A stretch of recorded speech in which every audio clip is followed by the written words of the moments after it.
Mayordoma, explika mo na sa kanila ang susunod na challenge. Sandali lang.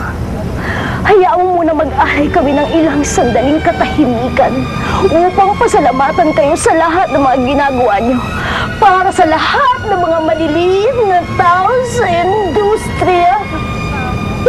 Mayordoma, idilat mo na nga yung iyong mga malalaking mata.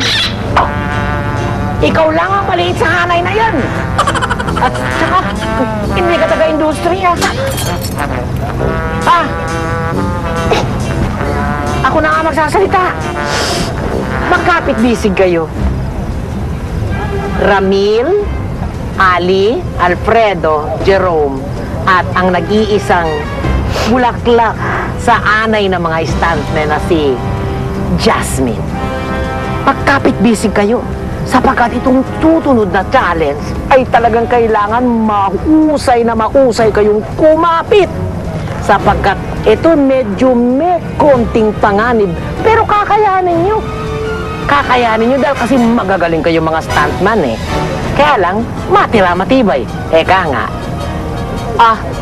Sabihin mo na sa kanila. Okay, mga challengers, to the truck! Halika na! La la la la la la la la la la la la la la. Ay! Ha ha! Oh my God! Ha ha!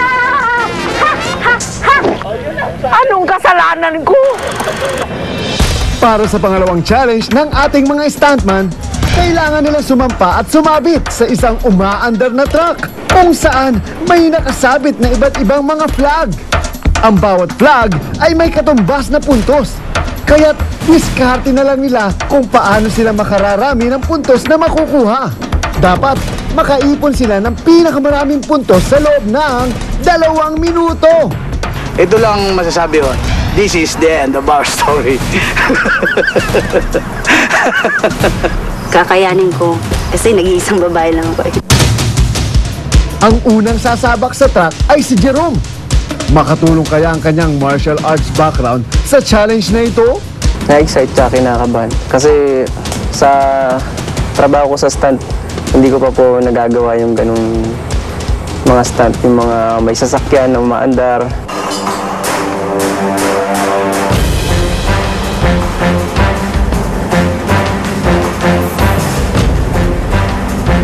Kahit pala first timer itong si Jerome sa ganitong stunt, parang sanay na siya. Parang namimitas lang ng aratilis Inisip ko lang po, nakatapak dun sa may parang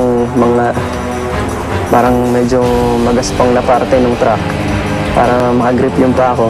Tapos pagkuha ko ng isang tali, hihilain ko lang hanggang sa baba kasi hanggang baba po yung mga flag.